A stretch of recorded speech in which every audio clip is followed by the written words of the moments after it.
What's up, y'all? Sparty here, and I want to do a video on how the LG V20 has held up after 6 months of being my main daily driver.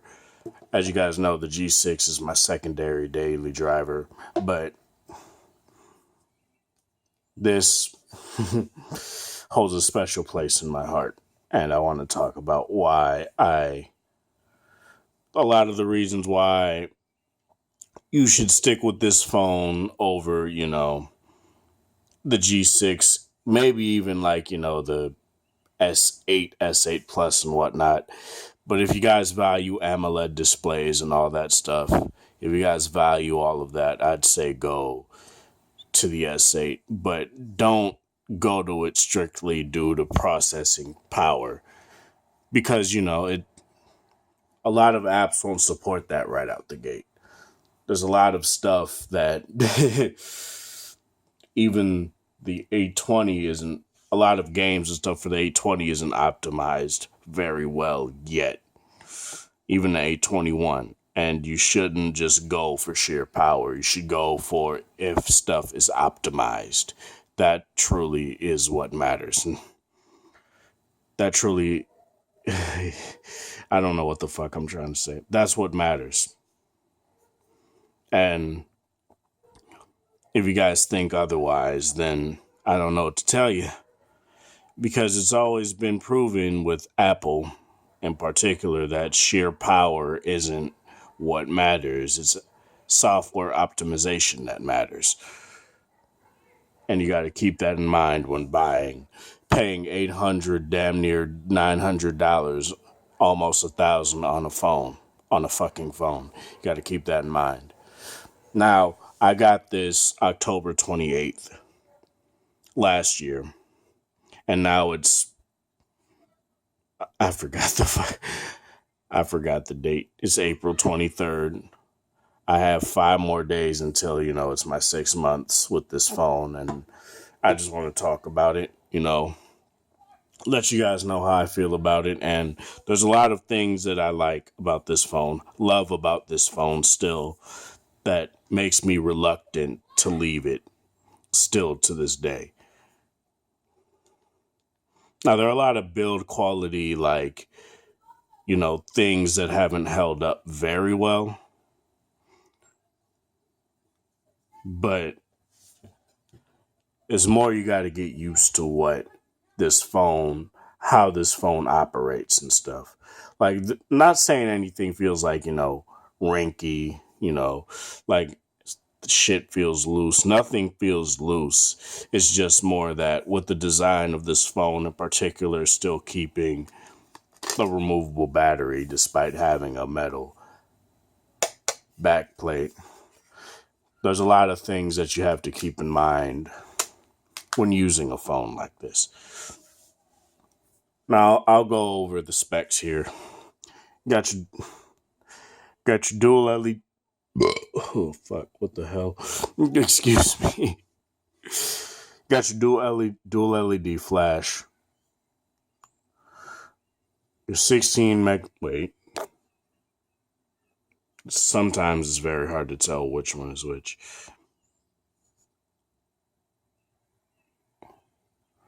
You have your 16 megapixel regular angle camera, your wide angle 8 megapixel camera, f1.8, f2.4. You have your laser autofocus and color depth sensor right there. You have your power button / fingerprint scanner. On the left, you have your up and down volume buttons. On the bottom, you have your 3.5 millimeter headphone jack, your microphone, and your USB Type-C jack, as well as your speaker. On the right, you have nothing but the button to open up the back plate, which I literally just did, which reveals your SIM card slot, your micro SD card slot, expandable up to 2 terabytes, which isn't even out yet, but whatever. You have your removable 3,200 milliamp hour battery. You have your NFC ring around the camera module right here. So It is kind of difficult to use NFC with this phone because you kind of have to angle it weird, and which is why I'm glad they moved it down on the G6 away from the camera because that was kind of stupid to me. But yeah, it's hard to use Android Pay with this phone compared to the G6, but it's whatever. You have your 5.7-inch Quad HD 2560 by 1440 IPS LCD quantum display. You have your 5 megapixel camera, which can go into wide angle, which is a wide angle camera, but you can crop it to do a regular angle, just a regular angle shot. So as you guys can see, it's in wide angle right now. If I can press the fucking thing, it goes into that. It's not as it doesn't go as wide.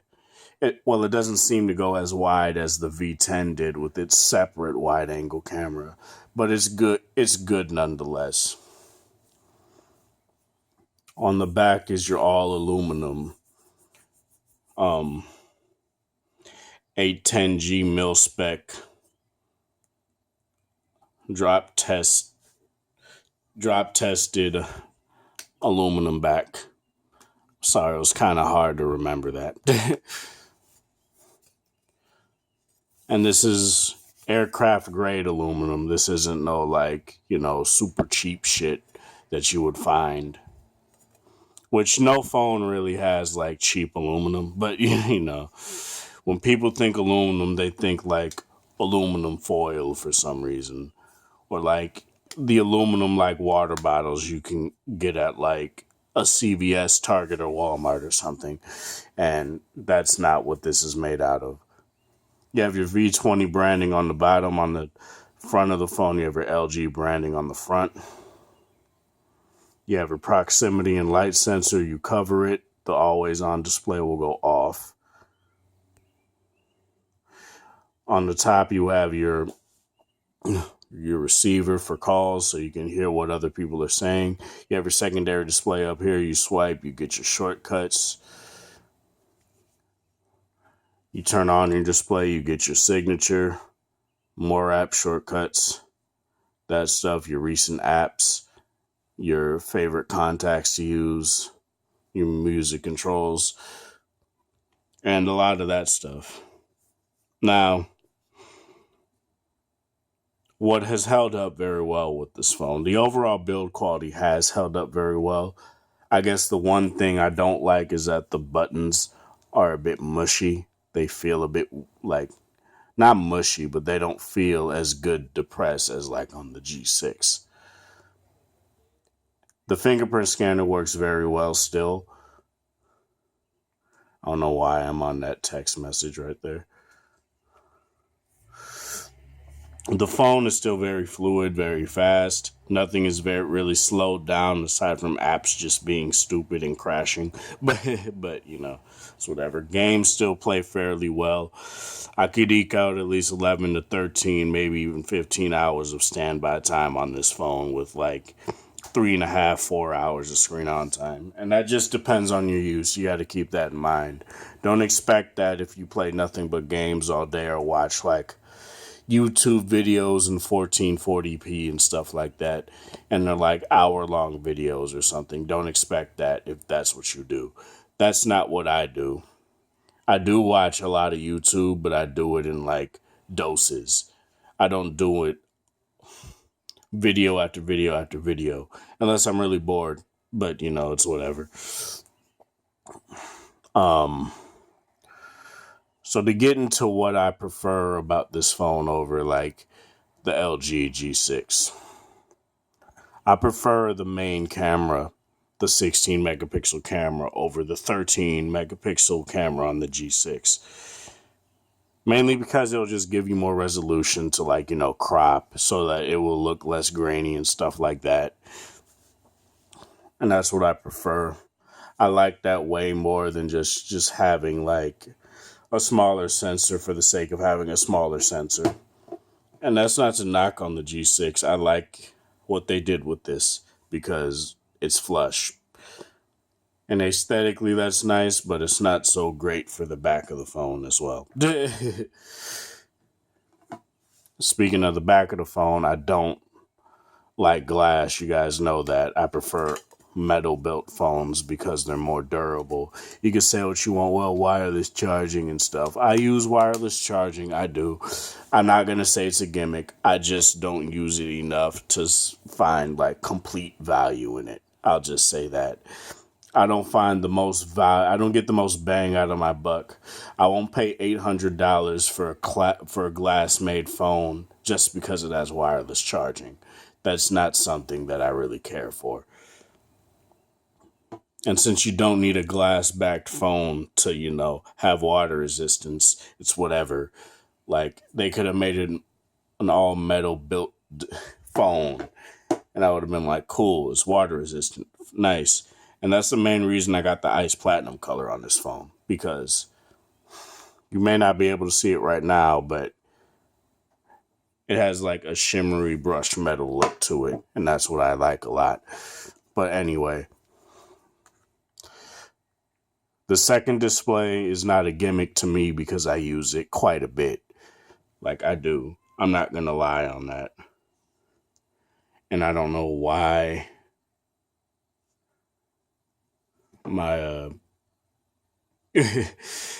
I'm sorry, my contact pictures were flipped to the side for some reason. But it's whatever.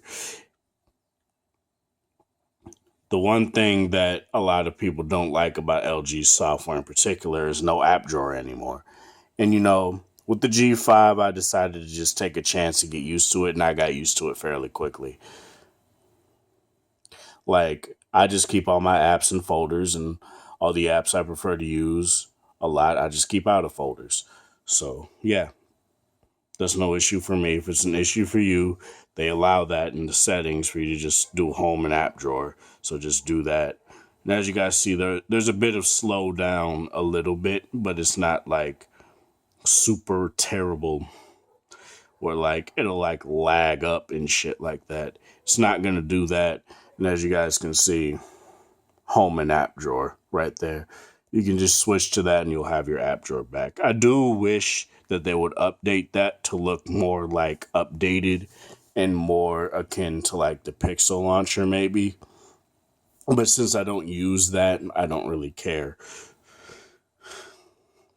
Plus, if you truly need to find all your apps in one place, just go to in-apps, press more, and you'll get all your apps right here.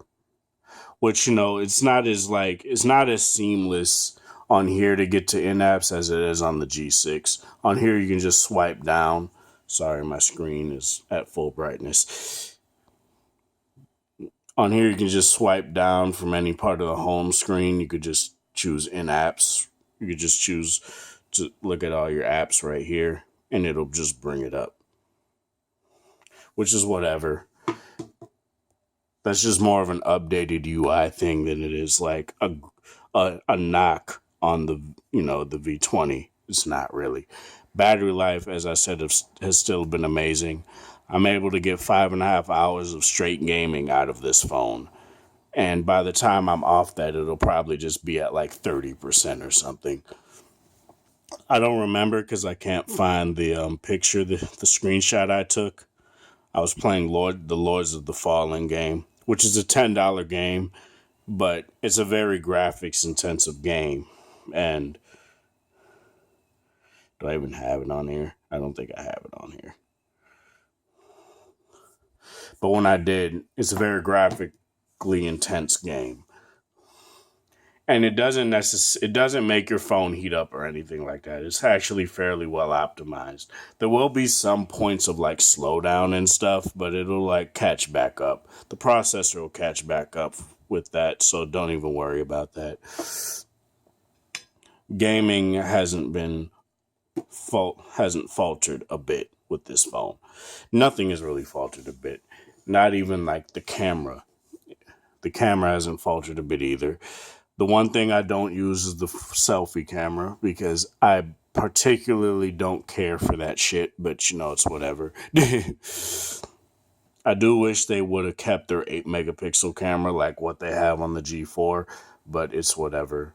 The G4 probably has the best out of like the LG phones in the past few years with its selfie cameras, but that's mainly because it's an 8 megapixel camera, not because it's truly like amazing. It's clear, it looks sharp, and that's what I like about it. But yeah, as far as the V20 goes, performance, there is a clear performance gain with the G6. Like a lot of processes on here do seem to go a bit faster, like ever so slightly, like not like it's not night and day. I'll just say that. I'm gonna just open up 2 apps here and show you guys what I mean. It's mainly just gonna be Instagram and the Insta Save app I use to save memes and shit like that.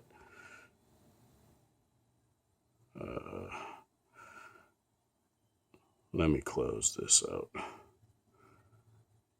because it was asking me to rate and I don't want to rate. All right, so because I've already rated, I think. All right, so let me do this.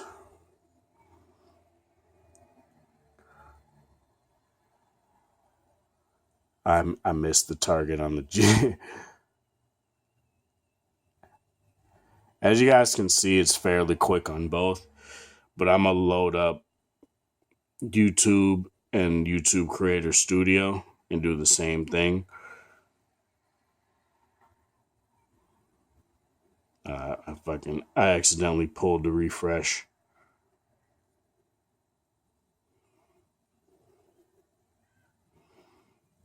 Because I think here is where it clearly has like a specific difference in speed.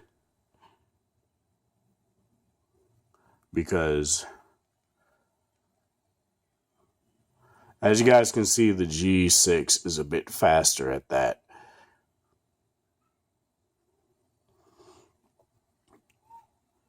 So if you guys want that slight difference, then it'll be a bit better, but it's not going to be so better. It'll be like, oh my God, the V20 is trash.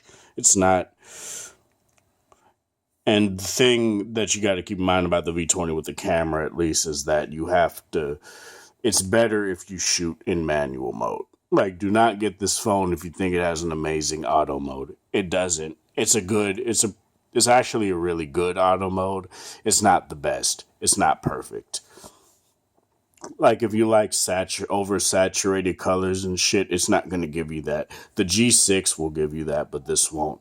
It'll give you natural colors, which for me personally I prefer. But if you don't prefer that and you like oversaturation with your Samsung phones and all that, then take the G6 because it'll give you that.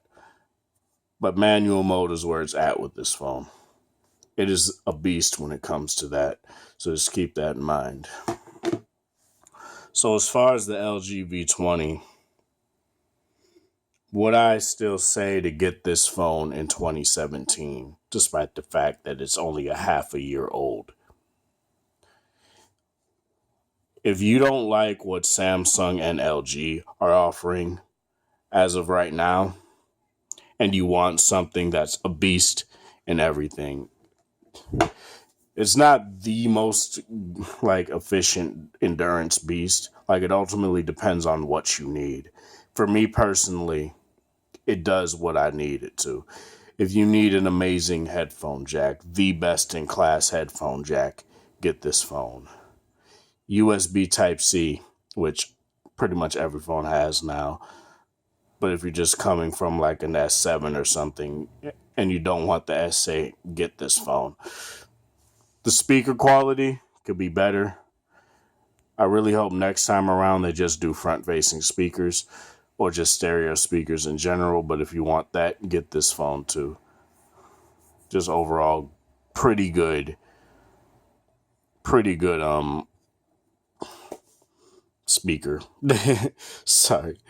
If you want a great camera array, the most versatile camera array as far as software goes, get this phone as well. But if you just want something that'll work, get a Pixel or an iPhone. If you want something that has all the bells and whistles, all the gimmicks, all the bullshit. Get a Samsung phone. And I'm not saying that in necessarily a bad way. I'm just saying that because it's true. You cannot tell me that a Samsung phone doesn't come with a whole bunch of bullshit out of the box. Even today, it does. You can't say it doesn't because it's true. They have a fucking dedicated button for a fucking assistant. You cannot tell me that it doesn't come with bullshit out of the box. But you know, it's whatever. And also, if you want one of the most like, LG's probably one of the better companies to have updates and whatnot to update their phones. They updated the G2 to Marshmallow. This phone has gotten updates pretty consistently. I've had no issues with it really, so I don't really care. Like, if you want the latest and greatest, 7.1 Nougat isn't necessarily something that I'm like super bent out of shape of not having as of yet, because it's like, it's a 0.1 bump. I don't care. I really don't care. But it's like, you know, it's pretty consistent with its updates. And as you guys can see, it just hung up right there randomly for some reason, showing its age a bit, but it's probably because I just checked for an update. Who knows? But it doesn't do that. It doesn't do that consistently. But if you want a fast phone, a smooth phone, you can get this phone. But I'd say if you want a bit smoother experience, get the G6.